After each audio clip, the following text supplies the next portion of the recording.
Be a part of the best pro wrestling podcast today by supporting the Going In Raw Patreon. You can enjoy access to the live taping of the show, exclusive merchandise, and patron-only episodes, and so much more. Support Going In Raw today. Click the link in the description.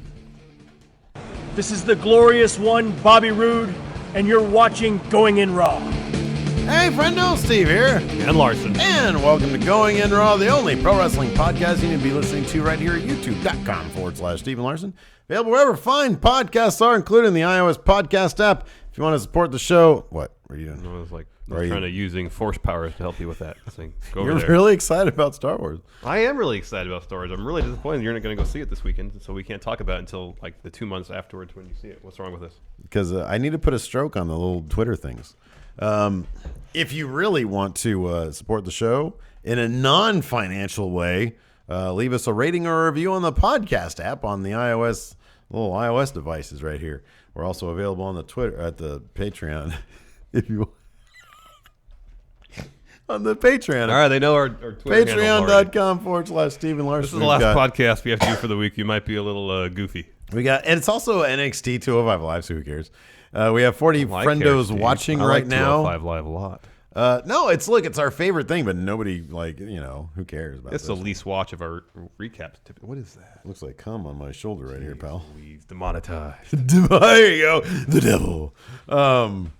Anyways, Patreon. Can we make a devil shirt, or will that run afoul? I think we can't. I don't know. What do you think they can? I mean, it's pretty much Blackcraft Cult has made an entire No, I mean, but it's pretty much doing that is Putty from Seinfeld. Oh yeah, I know, but it's us doing it at this point. That was 20 years ago. We're on the Patreon at patreon.com/Stephen Larson. I'm gonna be spending all weekend sending out all those friendo care packages. If you were a patron at some point and kicked in $20 or more, and then now you're not, please DM us either on Patreon or Twitter or something, and we'll put your name on the list of people who get their care packages. Let us know. They just made the list. Just let me know what month you pledged your Patreon to. So you can double check. So I can double check. Yeah. Don't try to scam us. No. Be honest, people. Please. We're also available. Let's see if this works. Pro Wrestling Tees. Oh, look at we're drowning in shirts, Larson. Here, drop the graphic. Drop graphic now. Look at that. All right, put it back up. You can get this My Morning Jacket shirt. Can you? At our Pro Wrestling Tee shop. True. We've only sold one of this right here. Yeah, it wasn't you or me. It wasn't us. I kind of want it, but it looks great. One thing is I didn't think about it, but if you wear it, man or woman, if you have, boobs, then it's going to be my face and your face on the, Yeah. Might look kind of weird. I didn't think about that going into it. Can't think of everything. Anyways, that's it. That's our show. Those are our plugs. See you later, Man, everybody. 205 Live was good. It was really good. It was I liked it better than NXT. Yeah, same here. Wow. Some good storytelling. Some what a terrible crowd. Yeah, dramatic. They all deserve to be like what do they used to use in World War I? The mustard gas. Oh my gosh. They all deserve to get pepper sprayed. Pepper sprayed. You don't have problems with your nerves and stuff. Just pepper spray. Just everybody that chanted, "This is boring." Yeah, that was unnecessary. Sprayed in the face. 205 Live was a really good show, and there was some quality storytelling throughout. I'm just talking about that ending. Holy crap! Yeah, specifically that. That ending was fantastic. It should have been. That should have closed. Remember when 205 would close out Raw sometimes? Yeah, that was great. For a spell, they should have closed out Raw with this because I feel like the crowd would have been into it. What closed out Raw instead?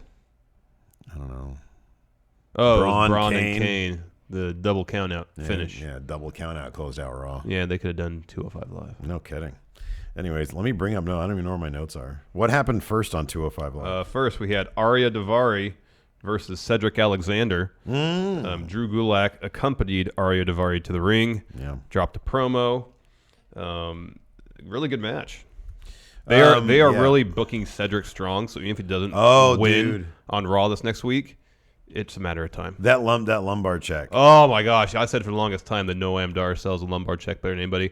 Arya Daivari might have surpassed him. You liking the Daivari? Because the first time it was pretty much like he had his back broken on Raw. Yeah. But then on 205 Live, he did a little bounce off the legs and then just fell completely limp. It was great. Yeah, they're selling the crap out of that. It's great. I love it. It's fantastic. But the match was really good. A lot of good back and forth. At one point, Daivari goes to the top rope going for a frog splash, and then Gulak gets on his bullhorn, starts yelling at him, get off the top rope. You don't need to do that. Yeah, that stuff made me laugh. It is. It does. Drew Gulak is so great. He is fantastic. Just yelling through his bullhorn throughout the match. Mm-hmm. Fantastic stuff. Yeah. Let's see here. Oh, yeah. Well, he was going to give, Drew Gulak was going to give the promo. He was going to do the PowerPoint presentation. Yeah. He skipped all. That's why I got to get these notes up. You like to skip things. You skip things. No, I saw promo here, and I forgot I made note of what the promo was about. It's a podcast. We just, talk for an hour. Once you get the 60-minute mark, we just like, all right, bye, done. Gulak was he confirmed that Noam Dar was injured. Yeah. Required knee surgery, so he's going to do a PowerPoint presentation. I believe he says knee rehab. How to rehab your knee. Knee reconstruction. Oh, I thought it was afterward. Like once he's out of surgery, this is how you. It was like a 97-point presentation of how to do something with your knee. I try to keep up with everything. Sometimes it's hard, Steve. No, it's okay. I get it. I got your back. So, anyways, Cedric Alexander went over the lumbar check. Yeah, they're booking Cedric Strong, which is good. Yeah, he's the best. No, he's the best. Next up, we have the Zoe Train backstage. They were all commiserating amongst themselves. Sans Enzo. So Enzo walks up, and he's. But they were talking Gulak was giving Daivari pointers about what he could have done to win the match. Right. And then Enzo walks in. And he's all insecure. He's all feeling everybody's like talking behind his back. Yeah, he's like, why are you giving pointers? Yeah. Oh, you're giving him pointers? And he's like, do you not understand? You're behind me on the Zoe Train. And Gulak's just trying to explain things. And Enzo starts running him down, and Gulak does that lower lip thing where his lower lip comes out. He's all, it's like that. It was starts shaking a little bit. Part anger, part sadness. Yeah. He's like, man, I'm not trying to step out of my place, but also I can out wrestle you in any day of the week. Yeah, they're also talking about like the cruiserweight title stuff. Yeah, exactly. Yeah. And he said, no, I know, my role in the Zoe Train, but he's like, it's not out of the realm of possibility that I could take that title off you. Yeah. And Enzo's getting really upset about that stuff. So he says, you guys are going to join me ringside tonight, my match against Tony Nese. He just walks off. Exactly. So then we had Jack Gallagher versus Kalisto. It was a decent match. No, this was fine. I was trying to think. I had a thought about Grand Metalik because Grand Metalik came in. So Kalisto won with like a roll up. Yeah. Kalisto. I'll say this about Kalisto. His roll ups are great. Usually I'm not a huge fan of roll ups because I think the ref on a roll up needs to count a little on the fast side for it to make any sense. Yeah. Because too often they just sort of sit there during the longest 3 count.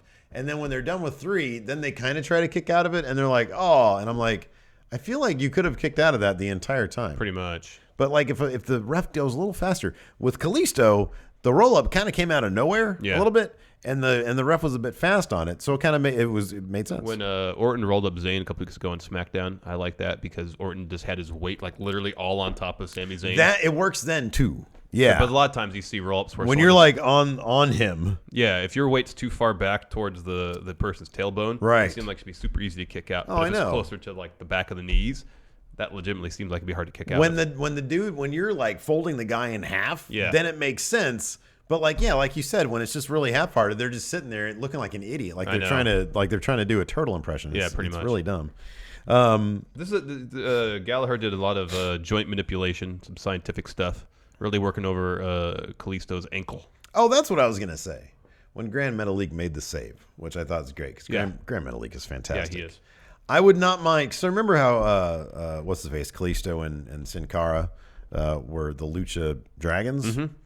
I would like to get Sin Cara out of there. Grand Metalik and Kalisto. Oh, that'd be good. I would be much happier with that as a duo. Just because, like, Kalisto's way better than Sin Cara, and Grand Metalik is way better than Sin Cara, but they have their own styles. Yeah. Bring them back up to the main roster, or bring Kalisto back up. Have him bring Grand Metalik with him. New tag team, like, Lucha Dragons. Well, if they start filling out the 205 Live roster with new additions, they can almost justify a tag division there. That'd be cool, too. That'd be fun. Because we saw when Cedric Alexander and Grand Metalik were tagging together. They were doing some awesome stuff. Imagine a tag team of Cedric and Mustafa Ali. That would be incredible. Yeah, no, man. Cedric needs to be his own. No, guy. I agree. I don't want a tag team. I'm just using those as examples. No. Drew Gulak and Tony Nese made a good tag team in the past. So did Cedric Alexander and Rich Swann. Yeah. But that can't happen now. No, definitely not going to happen. Want. Anyways, next up we had Enzo backstage, and he was talking to Drew Gulak. This is Enzo. He was in his robe, getting ready for his match. And yeah, Drew Gulak was like, "Dude, nobody wants to see a fight between you and Tony Nese." And he's like, "This isn't going to be a fight. Technical spectacle. Yeah, this is going to be mat wrestling. We're going to give the people an exhibition. We're going to give them a show. We're going to show them what wrestling's all about." Yeah. And Gulak just wants peace amongst the Zo train. And Enzo's really good at just playing that sort of villain. He's such a character. Yeah. You know what I mean? Yeah. Like, he's a crap wrestler, but you can say this about him. Number one, he makes a pretty good heel. Yeah, he does. You know? And he's really good at that kind of. That's why I think like that dude, he should have a pretty seamless transition into some sort of acting stuff. You'd think so, because his performances are always on point. His backstage performances are always actually really good. Like some people are super awkward, but he's really good. Yeah. And Drew Gulak, I got to say this now before I forget, is probably doing some of, if not the best character work in all of WWE right now. I agree with that completely. He's I think phenomenal. a lot of the guys here are doing that. Yeah. Because Tony Nese tonight. Yeah, was fantastic. But I mean, Gulak is showing a range of emotion just using his face, especially towards the end. Mm-hmm. Just phenomenal stuff. Yeah, it's really good stuff. Again, bums me out that this storyline wasn't on Raw, and people were like, "This is boring." Oh, I'm so upset with that. I was so annoyed. I was pissed. I can't stand that. Yeah, like that's the line, man. That's the line for me. This is boring. That's flipping rude. Man. It is. That's so rude. Let's just see be here. cool, people. You know, if you don't like it, that's fine. Don't cheer. Nobody's saying you have to cheer. If you don't like it, just get out of your seat and leave. Nobody's making you stay there. You don't have to make a stink about it. You've seen SmackDown. You got what you paid for. If you really want to see the dark match after 205 Live, sit in your seat. Just be patient. You chanting "this is boring" isn't going to make everybody that dark has match these things happen any sooner. Get on your phone, get on Reddit, and enjoy some fan fiction. I don't know something. Boy, people annoy me, man. Let's see here. Another thing. Hideo Itami officially announced debuts on 205 Live next week. We both think he's going to go through the ranks of local enhancement talent before moving his way up the card. Yes. Yeah, I think he's gonna. They got to give him some good opportunities to develop a character too. Yeah, I know. That was kind of his thing in NXT, is that he never really had that chance. He was a guy who'd come in, put people to sleep. And then I really liked his work as a heel. Same here. That was really good. His match against Bobby Roode was good. Yeah, all of his matches were good. Yeah. Next up, we had Tony Nese versus Enzo. How much did you love Tony Nese coming out? And I know Drew Gulak by the end was great. Oh, but Tony Nese is coming out and not doing his usual thing on the ramp was great. Very dishearteningly taking off his vest as opposed to doing the peck thing. He didn't do the numbers thing. No. He was coming down and he was just like, I don't know why I'm doing. I don't know what I'm doing here. Why am I doing this? Because the thing is, it's not that he's scared that he's going to have to fight Enzo. No, because he could destroy Enzo. Because he could destroy Enzo, exactly. He has a place that he feels. I mean, you have to try to generate some motivation for why anybody would follow Enzo. Yeah. It's like, hey, this is a good career move for me as a competitor. Yeah. I'm going to get on the Zo train. Got to make some more money. But now I'm in trouble with the boss. Yeah. Nobody, I'm sure back at the banks it's sort of like when you're at work and you get an email from your boss say, "Come and see me in my office in 15 minutes." I could probably wreck my boss. Like Big Derek back in the day, I couldn't wreck him. He was a big dude. But a lot of my other bosses, I probably could have wrecked. Yeah. I mean, I forget her name, but my last boss, she was like a little old lady. One punch knockout. Easily. I would never do that. No. But that was never the reason why I was apprehensive about taking a meeting with her. I think my analogy was more on point because literally, like, you just get an email from your boss saying, "Come see me in my office at this time." You're like, why do I have to do that? Yeah. I didn't do anything. I'm trying to think what other bosses I could have wrecked. Oh, my gosh. You get off that. What about me? I was your boss for a while. Oh, I wreck you, man, in a heartbeat. Nope. A heartbeat. Are you kidding me? Nope. Just a little tiny man. I'm a big man. Could have wrecked you. Nope. Yeah. What about you were Hilton's boss? Could Hilton wreck you? Oh, probably. He's quicker than I am. He is quicker than you. That don't matter, man. I'm a hoss. It's like with you and me, it's like Braun versus Ellsworth. No. No. I'm trying to think what other bosses could I have wrecked. Who was your boss at Machinima? Was it Joel? I'm not going to talk about that. You can wreck. I'll put you. I'm not going to talk. These days, you can wreck Joel. What? Oh, what? You and I can talk, but you can't talk about wrecking Joel? No, I'm not going to talk about that. Really? No. I'll say it. You can wreck Joel. He's a great guy. I'm not He is saying, a great guy. I'm not saying you would ever have reason to wreck him. No. I'm just saying, objectively speaking, I'm pretty sure you could wreck him, especially these days. You come over here all the time. You're like, oh, I just wrecked my back. Oh, my peaks. Look at my peaks, Steve. Look at my abs. Well, I never tell you look at my peaks or my abs. Look, you want to say that on camera, that's fine. But off camera, we know how it is. You come in here, you start going, you take off your shirt, you oil up, and I'm like, why are you doing this? We need to be shooting daily. And you're like, Because I do that to get hyped up for the show. Exactly. I put my shirt on. I put my hoodie back on. Yeah. So I'm comfortable. Yeah. But underneath, it's just oil and muscle. So you're telling me and you patchy chest hair. You couldn't wreck Joel, man. You I'm can. not gonna talk about it. I don't want to talk about it. Yeah, you can. I don't want to talk about it. What other bosses did I have? Yeah, I can wreck like a good 80% of my old bosses, man. Some of my Big Derek, I can't wreck him. Yeah. Big dude. Okay. Yeah. Anyways, moving on. Tony Nese versus Enzo. So Tony Nese comes out, understands he can wreck his boss, but that's not his apprehension. Nonetheless, it's his boss. Right, exactly. Enzo comes out, drops a promo, saying how he's the best in the world. Mm-hmm. But this is all going to be a technical spectacle, just putting on a scientific match. And Nese is like pleading with Enzo. He's like, dude, come on. Let's not do this. Let's not do this. And Enzo's like, no, come on. He's like, you can't even see my feet. They're so fast. And he starts doing goofy feet movements. Enzo slaps Tony Nese. Tony Nese gets mad. He starts walking him down. He presents himself to Tony Nese as to say, come, wrestle me. Mm-hmm. He puts out his leg and says, come on, shoot. Do something. Yeah. And Tony Nese is just like, no, I'm not going to do it. Enzo starts talking trash, slaps him, and then Tony Nese gets mad. Right. And then slowly starts kind of like walking towards Enzo, and Enzo realizes the gravity of the situation. That's trying to he's like, oh, crap, this guy can wreck me, much like Larson. Could have wrecked his old bosses at Machinima. Gosh. And so Enzo's all, whoa. Little old lady one punch. Oh, I never would have done that. It's awful. I mean, it's hugely illegal. It's awful. Vastly unethical and immoral. Just saying. So anyways, let's get back on topic here. You better watch your performance here. You better watch yourself, little old lady. Or just get it all out of you. You done? Power slam.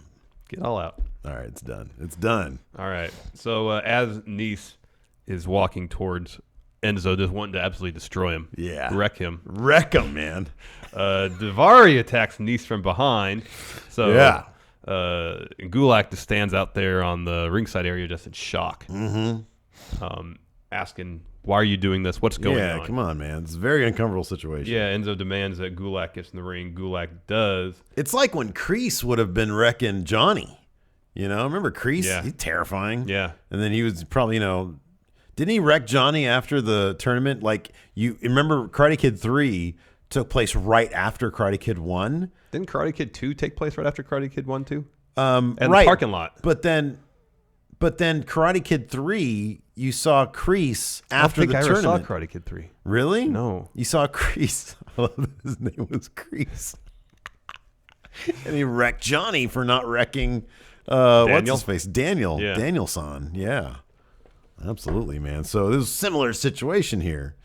But anyways, Gulak's saying, this isn't right what you're doing, Enzo. Leave him alone. Mm-hmm. Enzo starts getting in Gulak's face, telling him, are you on board the Zo train or not? They were nose to nose. Yeah. And then finally Gulak, seems like Gulak's going to hit Enzo. Instead, he goes and kicks Tony Nese right in the face. Yeah, and immediately torn about it. Yeah. Just the range of emotions Drew Gulak showed in this sequence was great. It was like drawn out. Yeah. It was a really, really expertly produced, expertly executed scenario that the crowd started chanting, delete, and this is boring. And I wanted to go out and just wreck that entire crowd. They're all your bosses. They're all my bosses at that point. I've always liked my boss. I never had a boss I didn't like. Yeah, same here. Pretty much. I'm trying to think back at Sears. I like my boss at Sears. I like my boss at Toys R Us. I've never really disliked any of my bosses. I think I've liked all my bosses too. Mm-hmm. Yeah. Let's see. Except these days, YouTube's kind of our boss these days. Kind of. Like we get paid or not paid based on YouTube. Yeah. Or Patreon. Hey, we had some beef with Patreon, but then we patched it up. Yeah, everything's cool. Yeah. So at the end of the segment, Enzo gives Nese Jaw Donzo. Yeah. Eat the feet. I liked how that Jaw Donzo was done because it was kind of execution style. Yeah. He was all being held up because he was already wrecked. Yeah. And when Enzo fell back, he was staring at GULAK, wasn't he? Yeah. And it kind of made it like a shotgun sound because his back hit the thing. Yeah. I thought it was actually an effective use of his finisher. And it was. There's Enzo saying, "Hey, Drew, if you don't get in line, this is what's in store for you." Yeah. So Drew is definitely turning face within the next 2 weeks. Oh man, I know. Definitely. This segment I thought could have been so much more effective if it was on Raw. Yeah. it really could have been. It's a bummer. Whether Drew actually wins the title or not, I don't know, because I can see a scenario potentially where Enzo or Daivari get involved and keep Drew from winning. The 205 Live ratings weren't in the Observer newsletter. I didn't notice that either. Yeah. I did the search for it and I couldn't find them. So I'm not sure. I mean, I don't know, dude. I don't know what they're basing on what. But I do think that it's kind of time when we start thinking about wrestlers wrestling for that Cruiserweight Championship as opposed to Enzo just holding on to it. Mm-hmm. But I think Drew GULAK would be a fantastic. I'm just thinking like after GULAK, if GULAK gets the belt and has it for a couple months. I mean, Hideo Itami is going to be sitting. It's going to be like an Asuka situation. It's like, how long can she really be in the women's division on Raw before they put the belt on her? Yeah, she needs a shot at the title. Yeah. So, that's got to be Hideo Itami. Yeah. But anyways, Drew's doing great work. They're booking Cedric fantastically right now. They're doing a couple things really, really well. And yeah, Drew and Cedric are at the top of that list. And even Enzo. Yeah. He's a freaking great heel champion right now, man. I think he's doing really good. I just kind of wish there was a little bit more meat to the whole Brian Kendrick, Jack Gallagher thing. You're right, because I don't care. You're right. It seems slim. Like, why are they even going after Kalisto at this point? I don't know. Even Kendrick looks kind of checked out. Yeah, he does. I think Gallagher was super over as a face, and they just kind of like abruptly turned him heel. Yeah, I know. That was kind of weird. But you know what? If it means we get more, Grand Metalik. Yeah. I can watch that guy wrestle all day long. Oh, I know. Next, let's talk about NXT. NXT. You didn't watch the whole thing on USA. I did. So, okay. So you're right. It definitely, first off, them being NXT, being on USA is cool.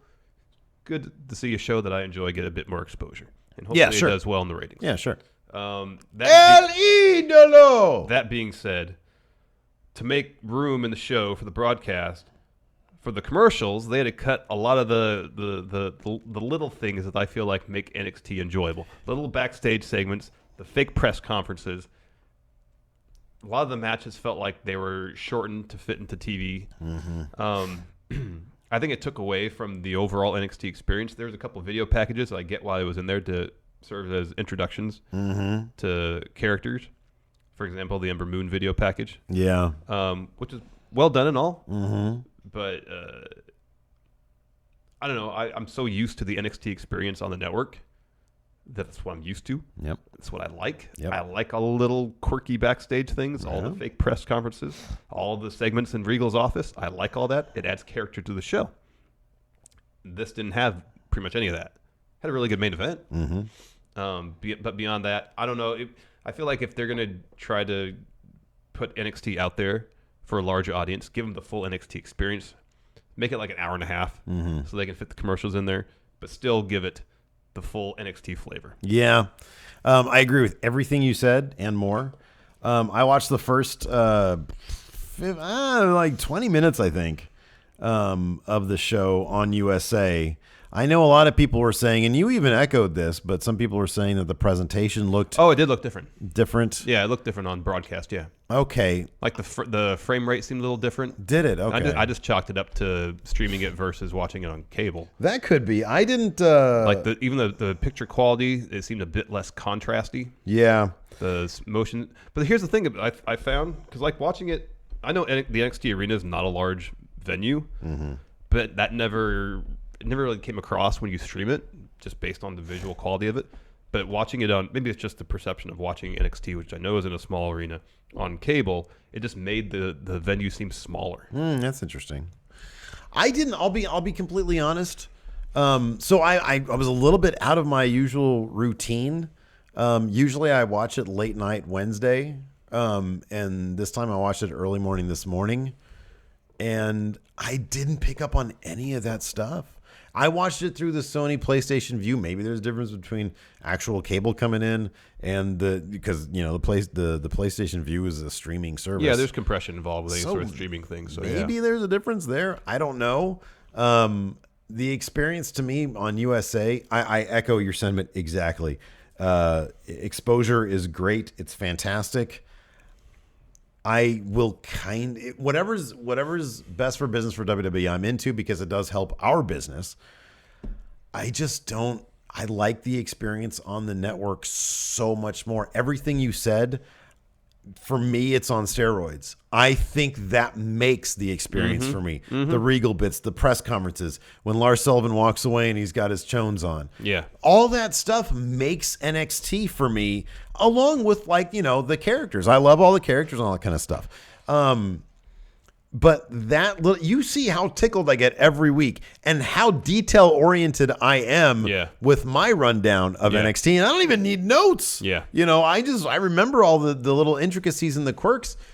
And on top of that, for me personally, there was such a huge difference. I was sitting there and I would watch NXT and then it'd go to commercial break and I'd get on my laptop because I have my laptop with me always. And then I'm like, oh, it's still an annoying Sonic commercial that I'm just used to on SmackDown. I don't really care because it's SmackDown. But I'm like, God, all these commercials are bogging down my experience. Yeah. And I understand that WWE Network has their own commercials. I don't care about those. Usually just one 30-second spot and you're back to... Right, exactly. And I'm like, oh my God, I don't want to watch it like this. And so 20 minutes in, I flipped it over to the network and I was like, wait a second. And I fast forwarded a bit.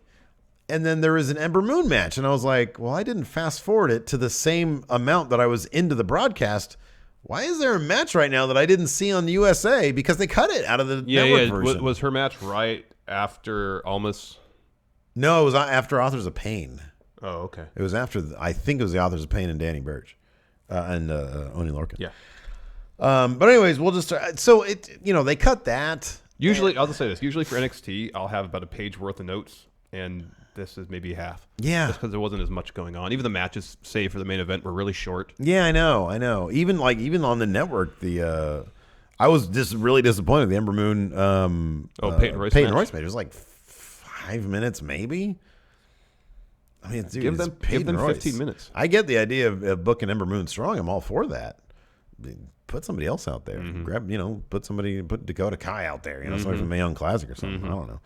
Anyways, it kicked off. I mean, that didn't, I'm not crapping all over NXT. There was a lot of good stuff. Yeah. But it just was not the normal experience for me. And, Andrade Almas came out looking like $1 million. Yep.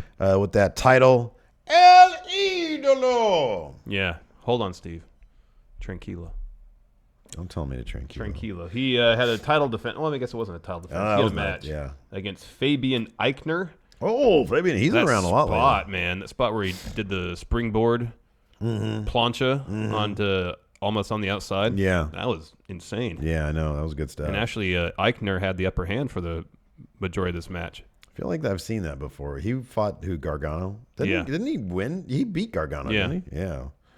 So I don't know he's so kind of characterless because you don't really see him. He's a NXT mid-card worker. Yeah. Still hasn't had his final packaging. I'm not used to people like that having strong showings. I'm used to Raul Mendoza, and he usually, he didn't get squashed. Eichner faced somebody else. Oh, Cassius Ohno, I think, had a match against and looked good. Oh, okay, yeah. So I think they like his in-ring work. It's just the character stuff they're waiting on. Do you think? Okay, mate. So I wonder if Fabian Eichner.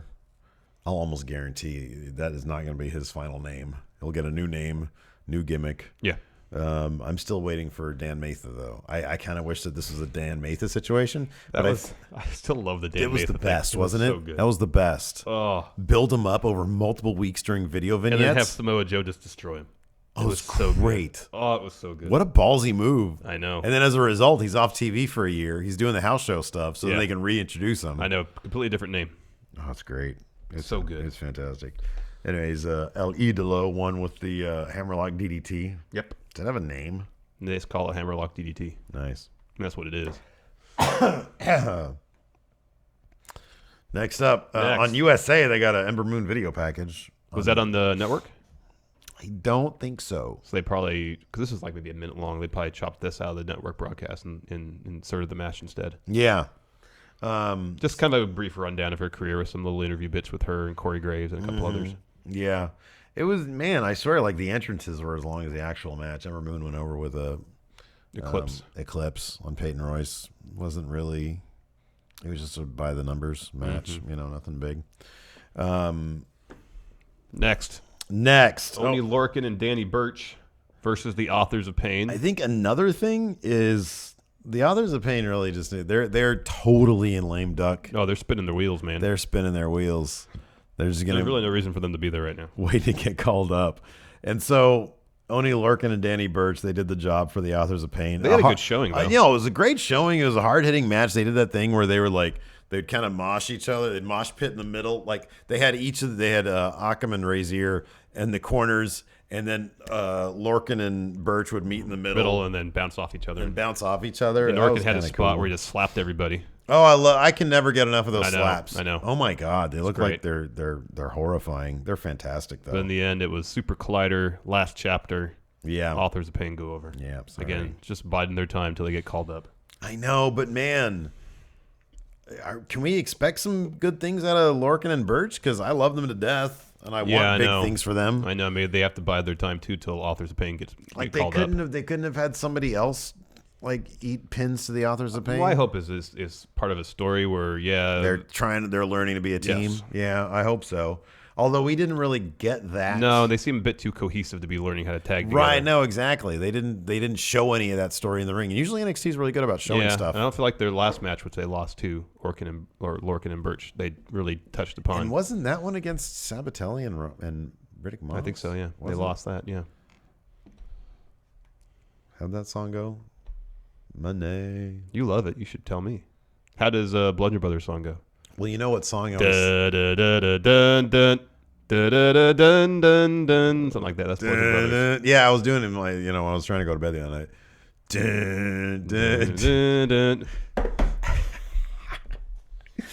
No, whenever I think of Sabatelli and Moss's theme music, I always think of Our Car. I always think of Deion Sanders' "Must Be the Money." Oh, okay. Must be the money. Yeah. Oh, that was my favorite part of Any Given Sunday is when they did. Jamie Foxx had his rap video. Yeah. Oh man, that was great. It was actually a decent song. Anyways, next, get a Sandy promo, and I thought the production value of this was a little bit better than some of the usual NXT. Yeah, I like this. Off location. It looked like it was 24 frames. Yeah. What did Alexander Wolf say at the end? I don't know. Because I have no. I think it would be amazing if he literally just mumbled gibberish. Yeah. Because he said, yeah. I don't know. Might be something in German. I don't know. I don't know either.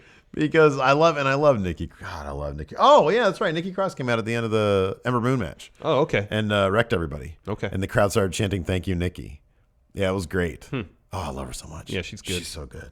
She's so good. She's good. So Eric Young says that they'll face Undisputed Era at some point. And it was announced after their promo that it's going to be Redragon versus Sandy for the tag titles next week. Yes, very exciting. I'm very excited to get back on track with normal NXT. Yeah, me too. Crappy. Oh, next up, Grizzly, but first NXT. Let's see here. Oh, next up, I really liked how they shot this. We got a Shayna Baszler. This time she was not silhouetted like she was last week. They did a thing where like she was silhouetted and then she stepped forward. They clicked the light on. She stepped forward, but they clicked a light on her, and then she had a great look. Like I don't know, they just filmed it really cool. Yeah. And they just had a graphic which had her name. Yeah. No arrival date though. Yeah. That was rad though. It was good. And finally, we had our main event: Adam Cole versus Aleister Black for a spot in the Fatal 4-Way for a new #1 contender NXT title. Adam Cole and Redragon came out and they did their sign.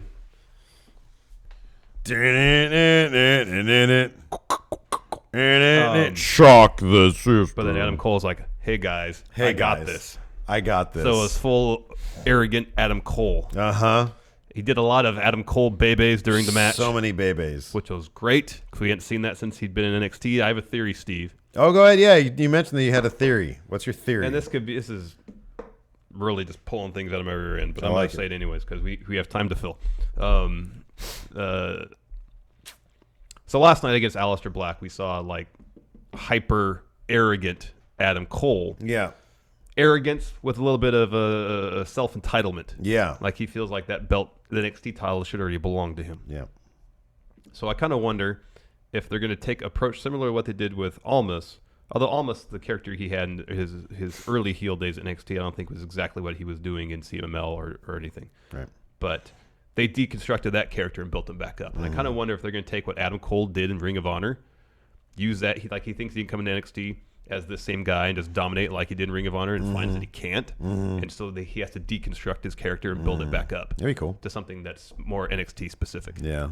Because I was trying to explain, like, I mean, I get having him lose to Aleister Black because they got huge plans for Aleister Black. He's going to be NXT champion next year, probably. But like, they could have easily booked things differently so Adam Cole advanced to the Fatal 4-Way eventually. So I was thinking, what's the purpose behind it? I mean, they brought him in to much fanfare. He attacked Drew at the end of NXT Brooklyn 3. So there's got to be a reason. I always figure there's a reason for NXT doing things. And that's the best I can come up with. Yeah. Right now with a limited sample size. I wonder, I would think it might be a little bit more simplistic than that. I like your idea. I think it's a great idea. I kind of feel like it might be more of a way to stress that Undisputed Era is about strength in numbers. Could be that too. They need that to really gain any success, because at that point you're also you're getting around if anybody would have an issue with size, although he does seem to be bulking up a little bit. Well, I mean, this is the first time I really noticed Aleister Black as having put on some muscle. Oh, yeah, he has. Yeah, he's definitely doing that.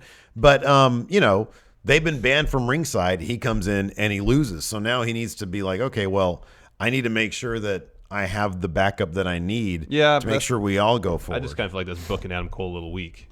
Oh, it totally is. It's booking him strategically. I mean, he's got... I mean, it's kind of a roundabout way of doing what you're saying, but you know, in terms of like I understand that rationale, him having to understand that he's in a whole new ball game. Yeah, here. but I understand that rationale in terms of taking on someone like Drew McIntyre, who's massive. But Aleister Black's not that much larger than Adam Cole. He's like an inch or two taller. Yeah, maybe like 15 pounds heavier, at least, you know, in terms of listed weight. But like Adam Cole's roughly the same size as Roderick Strong and a lot of the other competitors in NXT. So I mean, you wouldn't necessarily need the strength in numbers to take on a lot of the other members of the roster. Yeah, apart from a couple, you know, the larger competitors. Yeah, I don't know. Because I do think that we're gonna get. I think that Undisputed Era is going to add to their ranks. I just have this gut feeling. I mean, I've had that feeling for a while. Maybe they won't. I was thinking too, like, you know, next week you have Redragon against Sanity. Say Redragon wins the titles, and then Adam Cole is the only member without a belt, and cause some dissension in the ranks. Yeah, maybe. You know, since the whole point of them being there is to have all the belts. Well, yeah, I don't know, because I don't know what their end game is with Undisputed Era. You know what I mean? Because I still feel like we're in the very beginning stages of what they have planned for. Yeah, we never heard a manifesto from them either. Right, yeah. You know, we heard that we gathered that from Sandy. We got that from Bobby Roode when he showed up. He said very clearly what his plan was. And apart from their name being undisputed. Well, I know. We got the those idea that Adam Cole, based on commentary and what he said, thinks he should have the NXT title. That's all we've really gotten. Did you notice his armband had like some of the graphic was coming off? I didn't. See? Those are little details that I usually get, and this week is all thrown up because it had to be on the stupid Crisley network. Yep. Man, I can't wait till next week. Get back on it. Get back on my game. Yep. Man. Anyways, it was a good match. A lot of good back and forth. Adam Cole. Oh, I love the end. I loved when Adam Cole, when Aleister Black did the lift up by the chin thing, and then Adam Cole said, "Show me what you got." And then he got hit with a black mass and just dropped like a sack of potatoes. Well, they also kind of called back to the Velveteen Dream feud when Adam Cole says, "You know who I am? You know what my name is?" He did an Adam Cole baby thing. Yeah. So there's some good storytelling, some good character stuff. Hopefully it leads somewhere. Yeah, I hope so. Because I get the impression that they've got like big plans for Undisputed Era, but I'm starting to think that maybe they're just winging it. Yeah. Well, I mean, it seemed like it was going to be Adam Cole and Drew at the takeover after Brooklyn. Yeah. And then we got a War Games match, which was great. Yeah. So who knows? Maybe they decide they want to push along Aleister Black a little faster. They got huge plans for him. No. Definitely seems like. Let's answer some questions. What do you say? I say good. Connor Matthews. G'day, friendos. Is the crowd interest in 205 Live at an all-time low? Do you think the "this is boring" chants could be seen as a sign that 205 Live needs to rebuild? It'll be interesting. I don't know if it's at an all-time low, because on a week-to-week basis, it's a different crowd. Like, sometimes they're into really good, and sometimes they're super not into it. There was a crowd up in Seattle that was really into the show a few weeks back. Yeah. It just seems to be based on the town, maybe based on the quality of the SmackDown that preceded it, what they have lined up for the dark match after 205 Live. I don't know. There's so many variables in play. Yeah. But like the quality of the show itself this week was really good. Yeah. So it's really hard to tell. Karen, You're Not Me, Borbin. Hey, friendos, do you think Cedric will win the Cruiserweight title during his tenure in 205 Live before moving on to the main roster? As much as I want it to happen, there's no guarantee he will move on to the main roster, even though I think he could be hugely successful on either Raw or SmackDown as a singles competitor. Right now I feel like it's a coin flip between Cedric and Drew, who wins that match and who faces Enzo. So I can see the story playing out a couple different ways. Yeah, so can I. I mean, there's the way that I really want it to play out, and that's Drew going over and then Drew winning the Cruiserweight There's that, or Championship. there's Enzo and or Daivari causing Drew to lose the match, and then Drew in turn costs Enzo the match and Cedric wins the title. That could happen. Or Drew loses straight up. Yeah. Although at this point, I don't know. I don't think Drew's going to lose anything straight up at this point. No. He's too far along in the face turn process. Yeah. So yeah. I don't know, man. Maybe. I'm going to go with my scenario if Drew goes over. Okay.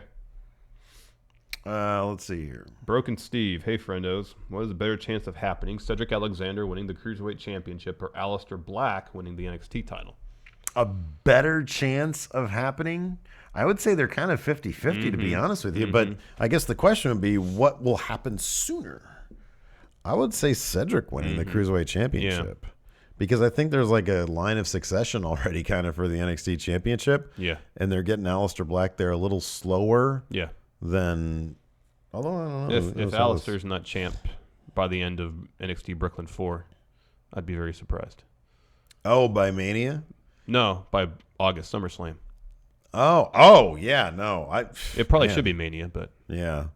I don't know, man. Aleister Black, that's sort of an interesting thing. I can see Vince really wanting to jump the gun with him. And yeah, I hope Triple H says, Dad, listen, Dad. I find it funny that you want to bring him up so soon, but I've got big plans for him. He looks like $1 million. He really looks like he can beat somebody up.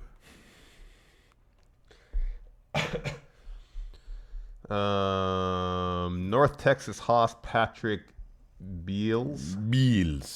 Hey, friendos, with the Shield more and more getting rid of their tactical gear for their T-shirts, and with the Authors of Pain wearing more and more tactical gear, are we going to see them on Raw soon? Hopefully.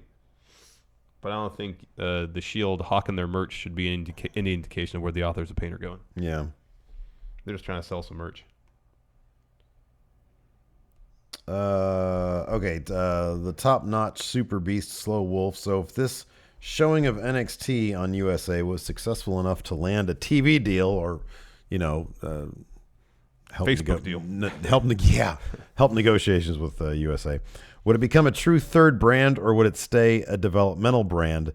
And if it were to stay developmental, would call-ups do better on the main roster, since they would have more exposure to more WWE Network subscribers? I don't know. Sure.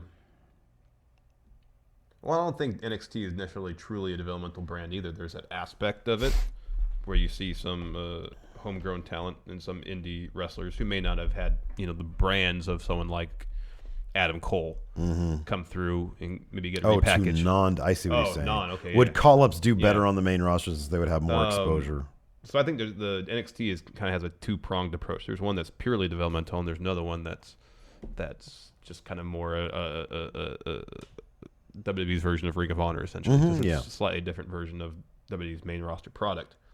As far as, part of me wonders if call-ups would actually, like the reaction to the mishandlings of call-ups would be far more vocal if NXT was on TV, because more people would know about these people and know how they were booked in NXT. Yeah. If the show was on USA and it got ratings, relatively comparable to Raw or SmackDown. Yeah. And then they get moved to Raw or especially SmackDown and have their call-ups bungled. Like I think people would be more up in arms about it as opposed to now where people might not exactly know. Like the full, all that Nakamura did in NXT or Bobby Roode or something. So Drew McIntyre sent this tweet out yesterday to promote the USA thing. He said, one of my primary goals arriving to NXT was to ensure the world recognized us as a major leading brand. One day there will be trades between shows, ending the idea of moving up. Feels like Triple H wrote that. I'm not sure I like that, man. I don't like the idea of it just being like its own. I mean, I like it as its own third brand the way it is right now. Yeah, that's the thing. If they could raise the lack of a better word, esteem or the popularity, the access people have to NXT while keeping it its own thing, its own, having. Yeah. Because, the packaging in NXT is one thing and how it's shot in smaller venues and stuff, but the quality of wrestling is better. The quality of storytelling generally is better. And I don't want to lose that for the sake of getting the show on USA. So the appeal of NXT versus main roster, the main roster on USA and NXT as it is have their own separate unique appeals. Yeah. I don't want something that suddenly has the same exact appeal. I mean, not to counter Drew McIntyre. Yeah. I don't want something that has the same appeal as Raw and SmackDown, because guess what? We have Raw and SmackDown. Yeah, we have plenty of that. One of the major appeals of NXT is, who have they signed and when are they going to debut in NXT? You get to see the new people show up in NXT, be it from the indie ranks or be it from... If you just end up and you have trades, then NXT has a major issue or a major potential to end up being like WWE ECW, which was let's dump our, the people that Vince really doesn't want to deal with. Yeah, we don't want. Let's dump them over to ECW. NXT to turn to that. I don't want that. I don't want, I don't want trades. I want call-ups. I like call-ups. I think call-ups are great. They add so much intrigue and fun and unpredictability to Raw and SmackDown.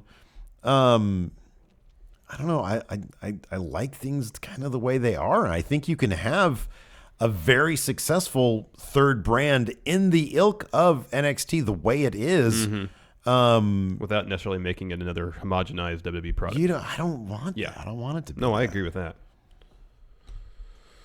Agreed.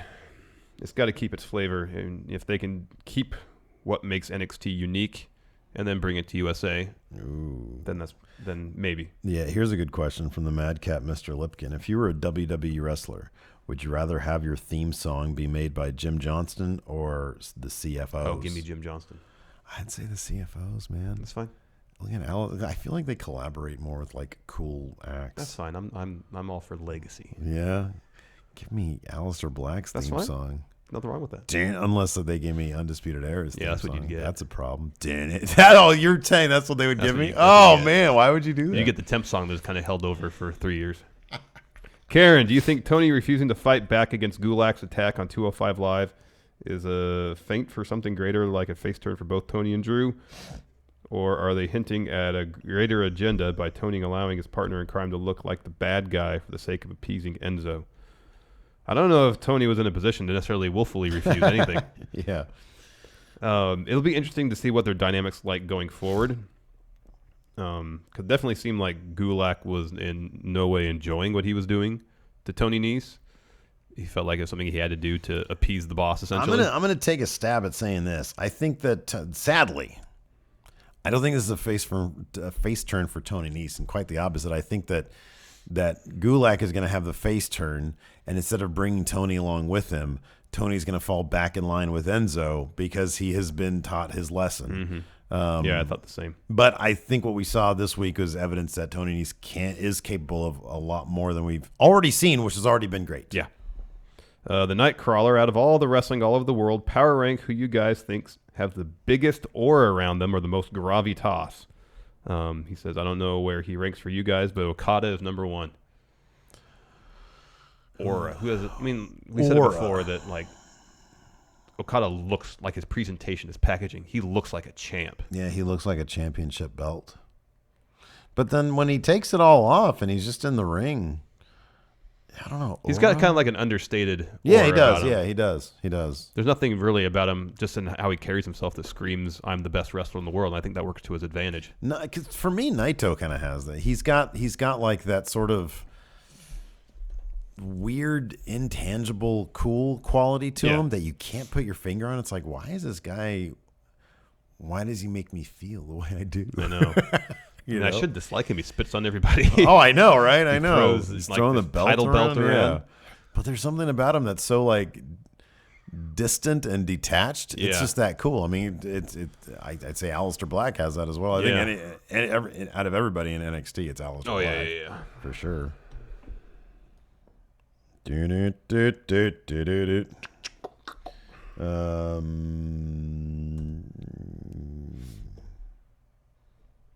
Manuel Garcia de Paredes, Power Rank other PowerPoint presentations GULAK has for different situations. I would like to think that he has one for like making the perfect grilled cheese sandwich. Yeah. And it's like 107 points. You know, you really need that many points for grilled cheese? For a good one, yeah. I like to think I make good grilled cheese sandwiches, even though I've never had one. I don't think I would not. I mean, I've made them for people before, and everybody said they were good. Can we go back to talking about wrecking bosses? That was a fun conversation. You've made them before, and everybody said they're good. That's good. You know, when I was like my most hyped to make a grilled cheese sandwich, because I love grilled cheese sandwiches. Yeah. After watching Chef. Oh yeah, Chef. Yeah, because he was like making it was like like 3 different kinds of cheese on it and stuff. Oh yeah, I was like dying for a Cubano sandwich after. You're right. Yeah, because I love Cubano sandwiches. Yeah, they're fantastic. And then watching him make them all the time in that food truck, I was like, oh man, I really want one of those now. So this kind of goes along with the conversation we were just having. Damien R. Do you think WWE has backed themselves into a corner by having the idea of NXT being that wrestlers want to get called up to main? Given that if they build NXT up as being another brand, it would be okay for some wrestlers to succeed being permanent fixtures on NXT. Guys like Noe, Jose, Cassius Ohno, iconic duo, instead of being thought of being failures because they haven't been called up. That is kind of, yes, that kind of is a thing. It's like he never got out of NXT. Like, how long are you in NXT before you're like, well, why hasn't this guy been called up yet? Because Cassius Ohno is the perfect example of a guy who I could see him being a permanent fixture in NXT. Yeah. I thought that was going to be kind of the case with Samoa Joe. You thought that, yeah. But I think if they want NXT to rise to the level of Raw and SmackDown in terms of mainstream exposure, it's going to take a major name like Drew McIntyre, like Bobby Roode, to stay in NXT, to kind of be the anchor for the company, and having the idea of being called up not on the table at all. You get a couple guys like that, and then suddenly, okay, people are going to want to go to NXT shows that are in venues that are larger than 1,000 seats. You know, eventually, it's not going to happen overnight. Because there isn't really anybody who has been there that has like that sort of veteran status. I'm looking at the roster right now, who's been there for. But I think once you get some, major top of the card stars who are just in NXT, then I think then you're going to see, people are going to start looking at it as something other than a developmental thing, which is only half the purpose of NXT at this point. There would have to be an element of somebody maybe going to main. Or somebody there would have to be some sort of declaration from whoever that person is, because you would need somebody to set a precedent where they get called up and they say they don't have a desire to go up to the next, up to main, but there is that perception that main is where it should be your destination. Yeah, it should be the end result. Exactly. But say Drew gets called up, he's like, no, I don't want to go to main. I want to stay in NXT. Yeah, and it's not because I don't think I can handle main roster. It's because I want to build NXT up. Yeah. But then it's like he would have to be the kind of person who could hold and Drew is a perfect example. Yeah. But why wouldn't there would have to be some really, really solid motivation for him not to want to be Universal Champion. Yeah, I know. Or the Bruno title. There would have to be some real solid motivation. And that would be really difficult to come up with. Yeah. So I mean I could see it more with the guy like Cassius Ohno. Because his motivation could be, well, I want to be the guy that people have to get through to get to the next. Or even to just kind main. of, not exactly kayfabe, the idea that he's kind of a player coach. Right. Yeah, no, yeah, exactly. Yeah. I mean, there would have to be some sort of element, like some of those backstage bits where he's, coaching people and stuff. Yeah. Then you can, then you'd have a bit more, that's motivation that could sort of be there. Yeah. And that would be a precedent that you could then sort of run. Yeah, with. and there's some interesting stories you can play off with. Right, exactly. There. Yeah. Anyways. Is that it? That's it. That's our show today? That's our show today. All right. Very good. Anyways, Hilton, can you run the music? Nice. Thanks, pal. I could have wrecked Hilton when he was my boss. Anyways, that's it for the show. Thanks for watching. Until next time, we'll talk to you guys later. Bye. Love the wreck you.